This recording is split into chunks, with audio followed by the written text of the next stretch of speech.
Welcome to the Nightlife Podcast. Have you ever dismissed a dream as just the pizza or your brain processing information while you sleep? More than we realize, our dreams are a goldmine of divine revelation hidden for us to discover, explaining deep mysteries in pictures and stories created for us by God. Once you realize this gift that has been yours all along, you'll never go back to spending the nightlife just sleeping.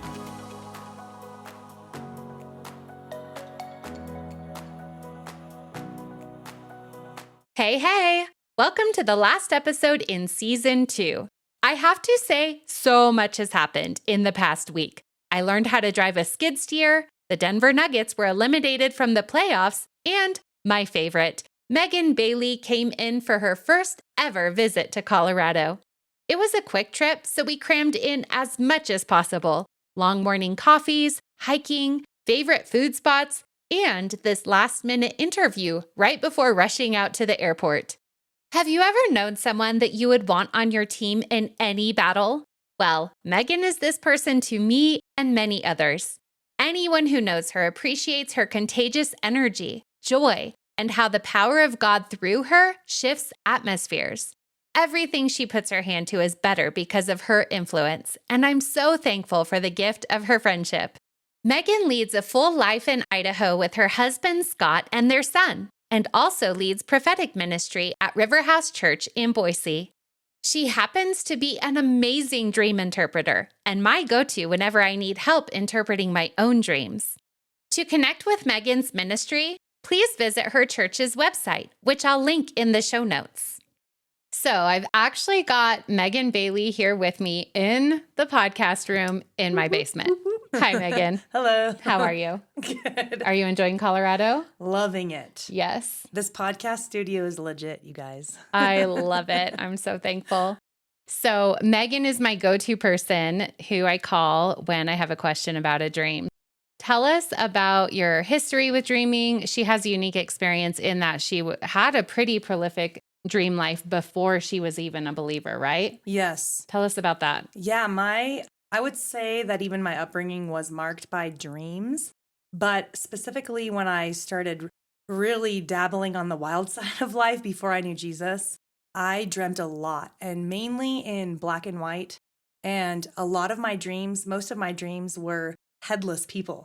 So they were really intriguing, but probably the most prominent part of my dream life was that I did dream interpretation before I even knew Jesus, not knowing what I was even doing. That blows my mind. So you said people would come to you, people you knew or even strangers? People in the dorms in college would be like, hey, I had a dream last night. Do you have a second? And I had dream dictionaries in my dorm room and didn't really know that you should not be interpreting dreams without the Spirit of God. Yeah. So I did dream interpretation quite a bit in my college days. Wow. Yeah. And then how did that change when you became a Christian? What age were you?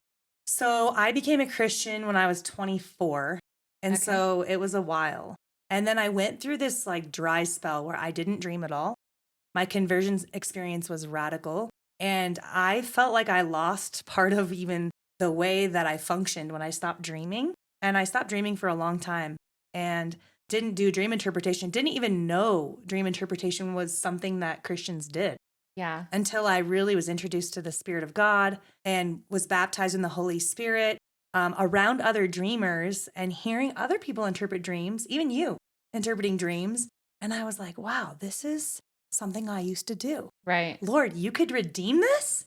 So that in a short Cliff Note version is how God just redeemed my gift of interpretation, brought it under the subjection of the Spirit of God. And he uses me a lot in that way now. Yeah. So would you say God uses you more in interpreting dreams than he does in your actual dream life itself? Yeah. I mean, he speaks to me when I do dream. It's like, let's pay attention to this. I don't have many dreams that I'm like, oh, that probably didn't mean anything. I'm like at attention when I wake up the next morning and I had a dream.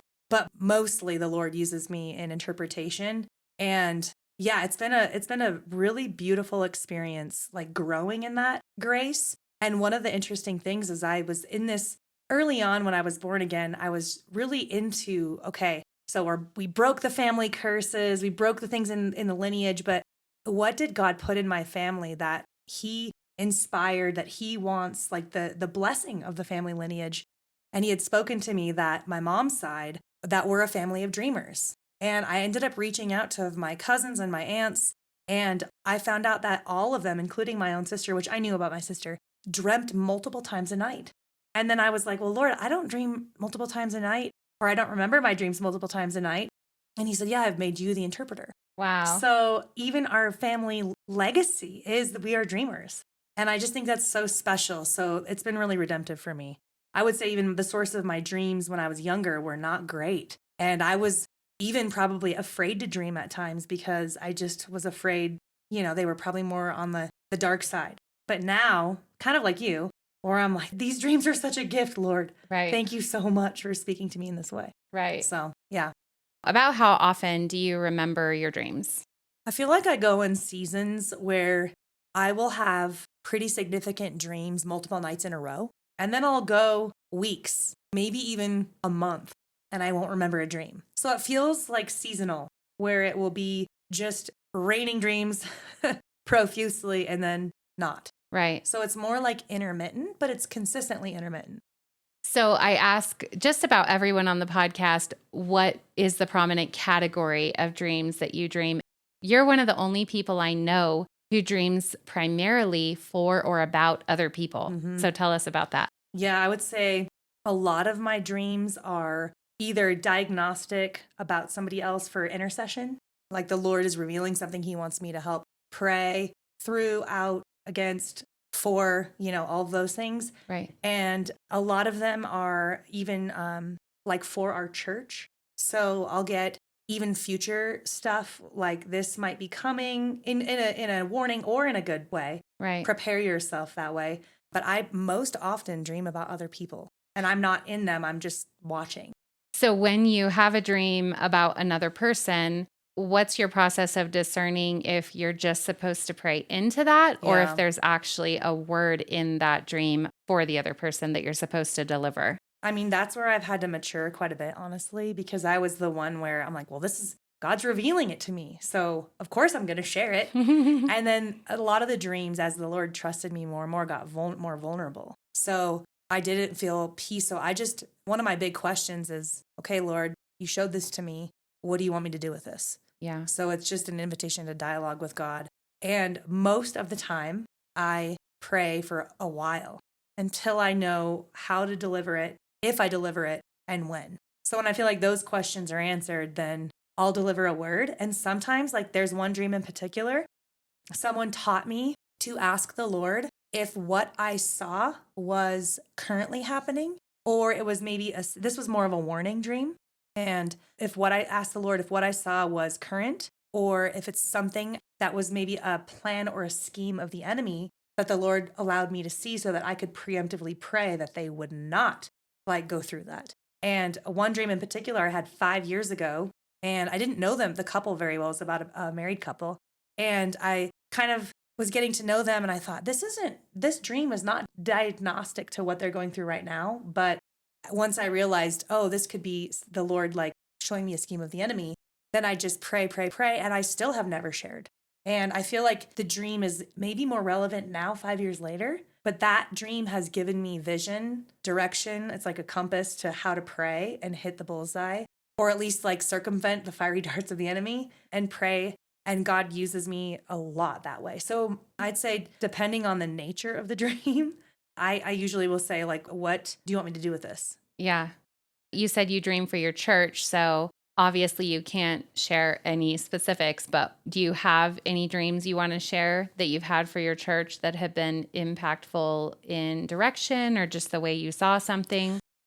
So there's one that has not yet come to pass, and it's been 4 years, and I felt like the Lord gave me a month in the dream, and it could be metaphorical, but every time this month comes around, I'm waiting, watching, praying. But it was like a promise from God of what he's going to do in our body, and it's beautiful. And I know that it will come with resistance. So I've been not really bracing myself for it, but being very watchful. But one in particular, I remember we invited a guest to come and sow into our church preach, sow into the staffs. And I had never heard of the person. I didn't know the person. And that night I had a dream, and the person introduced himself to me in the dream, saw his face, and it was all of the staff, all of the board of directors in this dream. And basically, the Lord showed me the gift that this person was going to be to our church, and to go in with this specific posture of heart, knowing that he's going to help us have a beautiful heavenly perspective, elevate our faith, expand even the faith that we carried, and expect big things. So even coming up to that, I ended up saying to the leaders, let's posture our heart. And even one of the things the Lord did in the dream is he typified this man to show me that he had a lot more to him than what he might have seemed to be in the natural. Mm-hmm. So because of that, I regarded him the way I saw him in a dream. And then I exhorted everyone to regard him in the way that I saw him in the dream. And he ended up making a significant deposit in our body, to the point that we ended up seeing like the glory of God come in our midst. And it radically shaped our church. So that was very beautiful. And it was crazy because I saw his face, and I ended up looking him up on the internet later, and I was like, oh, that's who was in my dream. Like it was him. And then I'm like, did I actually meet him? What was that? Wow, So that's it was so cool. really amazing. Yeah. So there's been a few of those where the Lord will bring me like ahead Yeah. and show me, and then help us posture our hearts to receive what he has, where maybe we wouldn't have to the degree that we should have had we not known the dream. Or maybe you bypassed all the time measuring and Yes. getting to know him, so you could just jump right into what he had to offer. And I was telling you this earlier about this dream. In the dream, he had kind of longer hair, and in real life, he has very short hair. And the hair symbolizing even like his authority, the glory, who he is in the Lord. And because of that, we did regard him differently. Yeah, you're right. So I was like, man, this man carries so much authority, so much glory. We need to be open, and because he's going to elevate everything. And that was the dream. I get so fascinated with the Lord, how he would guide and just help us all position ourselves. And I'm trying to think of other more recent corporate dreams. A lot of them are more like refining. I have to steward those quite a bit. Can you give any general examples of what a refining dream might look like? You know how dreams are just so graphic in their Yeah. illustrations Yeah. that they just catch you, they grab your attention. Right. So a lot of these, they felt almost exaggerated in the dream, but it was like typifying or reflecting the condition of our hearts. So one of them in particular was showing us that he wanted us to move into like maybe a state of greater hunger, Mm-hmm. or burning in a greater measure for the Lord. So showing me that the posture of my heart, the posture of some of our hearts, was maybe lukewarm or apathetic. And what are some of the metaphors he gives you for apathy or fire or hunger?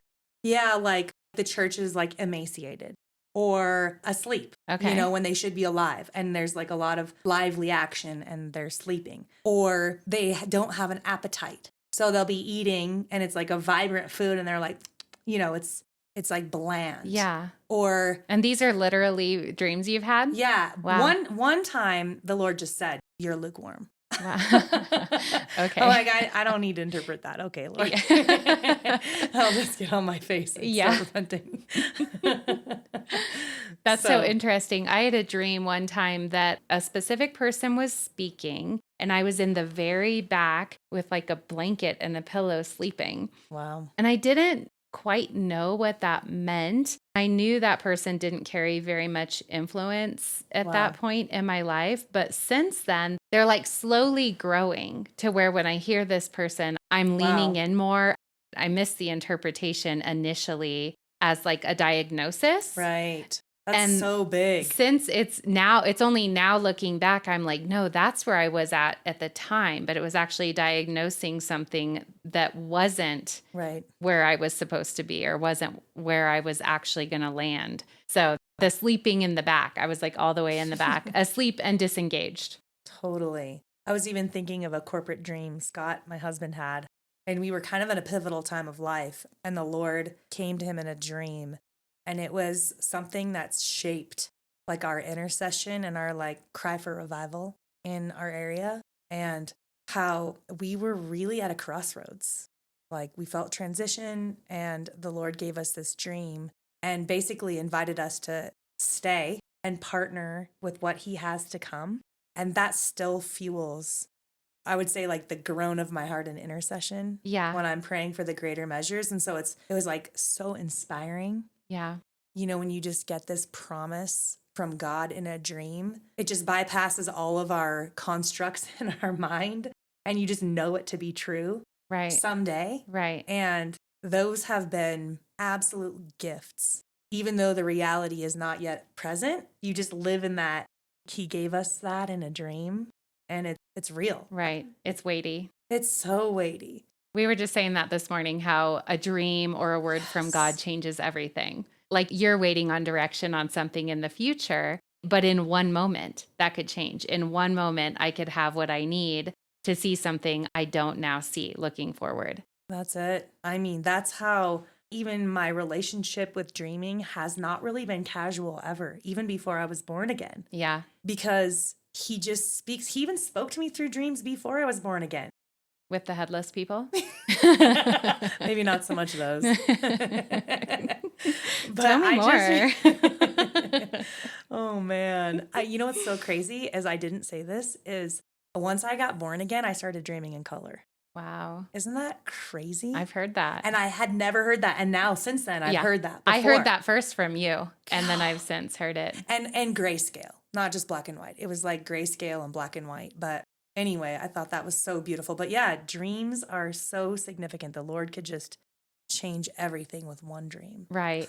So how do you see dreams working in your prophetic team and even in your church body? I mean, I feel like it should be a full-time job.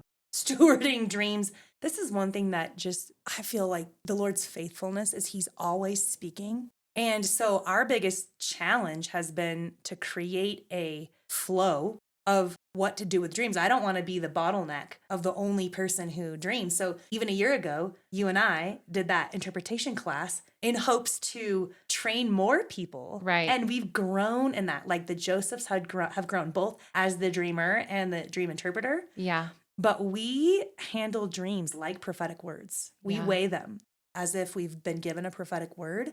And I would say we have been a company of dreamers. And then in November of 24, there was a prophetic word released over us that the Lord was going to awaken the Josephs. Wow. And I actually got a little bit afraid because I was struggling just handling the volume of dreams at that time. And then the dreams just exploded in our midst. And it's been so beautiful because it's forced the interpretation gift to also grow with the dreams. Right. But the stewardship of our people, it's just incredible. And so I just tell everybody, send me your dreams that I need to hear, you know? Yeah. And I feel like those are just really powerful and beautiful and narrowing too. Right. Like there'll be themes where I'm like, okay, this is actually, there's been 2 dreams. We need to heed this. Lord, like search our hearts, you know, Right. and they're refining as well. And some people dream for smaller scales, and there's some people on our team that dream for the body as well, like our body. So I love it. It's so rich.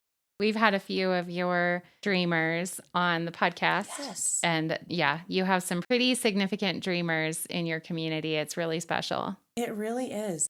Even that first time we did the dream class, people are like, when are you doing the next one? And there's just more. Like the group is growing. And one thing I love about that is everyone dreams. Right. So you get good at interpreting dreams with the Spirit of God. And that can be an evangelistic tool. And we're actually like experimenting with that more and more outside of the church. So I'm excited for what God's going to unlock, honestly. Do you want to share about the dream interpretation booth that you had on a mission trip recently? Yeah, we went to the University of Utah and set up a table and made this extremely rudimentary sign with a Sharpie that said dream questions. We like masking taped it in front of the lunch hall. I forget. Oh, Student Union building. And we ended up having a line of people and people who are hungry for the Spirit of God. only one was actually a follower of Jesus. Wow. And we got to share the gospel with every person that came because dreams are so vulnerable. Right. And we had a line of people for 3 hours. And the only reason why we left is because we were so hungry and we had another engagement that night. Otherwise, we probably would have been there like, I Through don't the know. night. Yeah. I don't know. Maybe the midnight people would come out and What was the comfort level of dream interpretation for your team? that's a good question. In retrospect, even as it was kind of a last minute idea. Mm-hmm. So I was sending people, even the class we did, I'm like, listen to this. But I just said, you know what? The Spirit of God can help bring simplicity. And as long as we're pointing people to Jesus, that's important to me. So now moving forward, I will do more interpretation type trainings, but it was about preaching the gospel. Right. So it was like the Lord was creating bridges. We had people from all walks of life that sat down and shared these really vulnerable dreams. And so you could just see what the Lord was trying to do with their heart. Right. And so it was more like mining for what the Lord's doing in their heart and less about the actual symbols, even though some of the symbols spoke to that. So we had 4 actual people interpreting dreams, and the rest were like kind of chatting with people, evangelizing with people in line, kind of doing the hospitality thing, which was beautiful. But the dream interpretation, it was good. I mean, we can always grow in that. Right. But I would say that people were just so hungry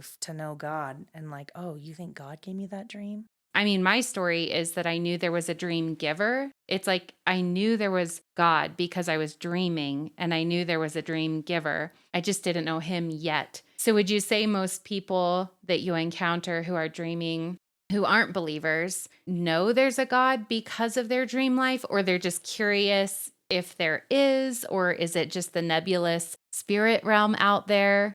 I actually use the word dream giver. Like, who do you think is the dream giver? That's really good. And that question always led to God. Even people, I got to witness to a young man for over an hour who was an agnostic, but I would say he presented himself more as an atheist. He didn't even believe in creation at all. Wow. And so I was like, who do you think the dream giver is? He's like thinking so deeply about it. And they were too specific to think they were just, random, Right. or they weren't authored by someone with a greater purpose. So in my experience, which isn't that much, but in that setting, everyone I talked to recognized that God was speaking. And even when they weren't sure, I would say, do you recognize that this is God speaking to you? Like you could just tell it like hit them as a new thought that they weren't resisting. Right. And then that led to, can I tell you a little bit more about this God? So dream interpretation led to sharing the gospel 100% of the time. I was like, man, Lord, this was a great strategy. Thank you. So what about the people who you encountered who were engaged in the occult? So Yeah, they knew there's their a few. dreams had spiritual significance, but it was leading them into darkness. Yeah, we had a few of those. My goodness, those were tough.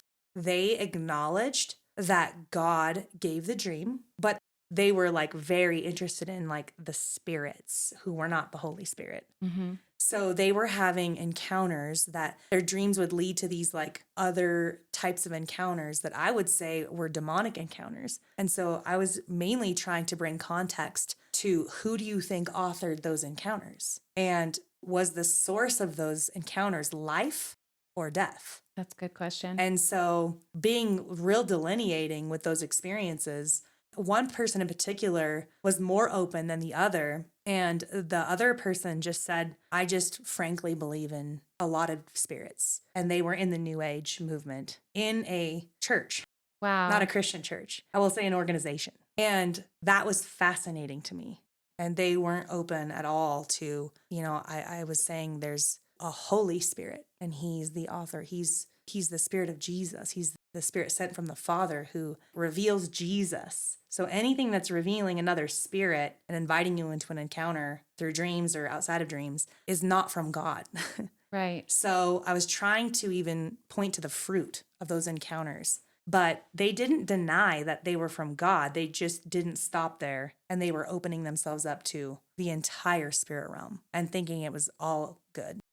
Okay, so knowing they believe there's God and a Yeah. Holy Spirit, and God is the dream giver. Yes. And they acknowledge there's this vast spirit realm with other types of spirits, even malevolent, demonic spirits, but they still choose to engage with all of it. Yes. And what are they getting out of that in your perception? It's really good. Information. They think they're like gaining information on behalf of other people, healing. Mm-hmm. They were saying, no, all spirits are spirits of light. That's not true. Right. There are some spirits of darkness cloaked in light, but they're actually there to steal, kill, and destroy. Do you Right. see that connection? Right. Where you might think you're using a spirit to bring healing to someone, let's say like in energy work. Right. This one in particular, I was trying to explain to them, you're actually trading a demon for a demon. In another interview, they talked about that the missionary from Africa talked about the healers. Right. And it's a trade. This was that. Right. So I was even trying to tell I actually said this to two different people in 24 hours. When you pray for healing using another spirit and they get relief from the symptom, something else is going to pop up because demons are not going to give up their territory. There's no neutral territory in general. And so I said, have you noticed that? They weren't open to seeing that. But I know I put a new thought in their head that they're now going to be noticing when one goes away, something else pops up, whether it's a calamity, something somewhere else, in an immediate family member. I mean, you name it. Right. So no one really said God was not the author of dreams. It's just whether or not God was the only one they were going to turn to steward those dreams. Right. So that was really tricky. I'd never really been that deep entrenched in dream interpretation with New Age people. Right. It's like, man, I'm learning a lot right now. Right. My apologetics are starting to get strengthened in the moment. So it was fascinating. So what would you say to someone who finds themselves in that position? They're dreaming, they know there's a God, they know there's a spirit realm, and they have a decent idea that they're engaging in spirits other than the Holy Spirit. What would you say to that person? Yeah, I feel the Holy Spirit on that invitation. I'm remembering what I told two people, even when we were doing dream interpretation. I just started saying there's one living God. There's one Holy Spirit. Every other thing is going to harm you. You think you're doing good and you're actually not. You're causing greater pain, greater death, and you don't know that. And I know you're thinking you're helping, but you're not. And the fruit of your life is not greater peace, greater joy, greater union with God. It's actually more confusion, more seeking, more striving, more chaos, more destruction. And then you have to do more of that spiritual activity. And it's like the hamster wheel of death that the enemy wants you on. And I would say turn to the only one who can bring life and allow the Spirit of God to be the one who brings life. And most people who are very spiritually curious, that have not known the Lord but are dabbling in other ways, have not known that Christianity can be a vibrant life where everything they're experiencing is counterfeit. And I would even argue you probably have a strong gifting from God that has been hijacked by the enemy, and that the Spirit of God would want to come and lead them to life and life everlasting, and a relationship that does include a life abundant with power, but in a unity with God that's a beautiful relationship that will not leave you destitute, broken, hurting. And most people who come into I would say even just the spiritual New Age type movement have had real gifts from God that the enemies try to hijack at a young age through death, destruction around their families. And so I would say turn to Jesus. He's the only one that can actually author real life, and that what you're seeking is actually found beautifully, deeply, and beyond anything you would ever know in him. Wow, that's really good. I had a vision in January of people saying, I've tried all of this. And I knew it was like, they've tried the crystals, the tarot cards, the mediums, the spiritual readings, all the things that have to be done in order to have connection with something they think is life. I've tried that, and I'm left so empty, so void. I've never known anything like this. Wow. And they were alluding to the relationship with Jesus. So I just know there's people that there's going to be a movement. I'm just going to say there's going to be a movement among people who are very spiritually gifted, but it's going to be redeemed by God. I was just sharing with a couple of women who I dearly love about my experience in the New Age of feeling like it was always just out of reach. Yes. I was getting a little taste of something or a little sense of something and reaching and working. And it's like I had the illusion that I was getting closer, but I wasn't. I finally had the realization it's always just out of reach. It's an illusion. It's like a moving target. And that's what catalyzed me coming into the kingdom, coming to Jesus. I think that's a bullseye because as you're saying that, I'm remembering saying to these people, aren't you exhausted? Like, when do you ever get to just be? Right. Like that ever striving, ever reaching, ever learning. So I think that's so good. Like getting to the place of, is this really an easy yoke? Yeah. Is this really a light burden? Because that's who Jesus is. Because he's the spirit of life, of light, of oneness, of love. Do you want to know him? I love it. So you have such a strong message, you and Scott, about just all things pointing to Jesus. Mm-hmm. So in closing, what do you want to share with listeners about that? What's burning on your heart? Such a good question. I would just say that one of my prayers is that our awareness of God would be so acute, whether it's in our days, in the night season when we're sleeping, knowing that he's in us, of course, but like he's always speaking. And do we have ears to hear? He's always wooing. Are we light-footed enough to draw nearer? And he's always moving. Do we perceive that? And I think even dream life opens up an entire realm of God speaking that is for everyone. Like you don't have to be qualified to dream. Right. So that feels so beautifully relational. So if you're not a dreamer, if you're wanting to dream more, if you're wanting to hear God speak more, I feel like just ask him because he's always speaking. He's the Father who is a really good communicator. Right. And ask the Spirit of God to increase our awareness of how much he really does communicate with us, speak with us, move on our behalf. And then are we aware of that? And I think that there is an invitation to just go deeper. Always. And like forever. Always deeper. Always more. I was telling Sandy earlier this morning, I hope I'm 89 and still you're still hearing me say like, there's more. Take me deeper, God. Yeah. Thank you for how far you've brought me. And I'm hungry for more. Right. So that would be probably my parting message. That's really good. Well, I'm going to get Meghan to the airport. Yes. We just squeezed this in. I'm definitely going to have you back on. This has been really good. Thank you. I'm thankful we were able to squeeze this interview into Meghan's whirlwind trip to Colorado and definitely hope to have her on the podcast again. We were both curious at the direction our short talk took, and I hope you're inspired by what she had to share. I always am. If you have dreams to contribute or that you need help interpreting, please reach out to me using the contact button on my website, www.thenightlife-podcast.com.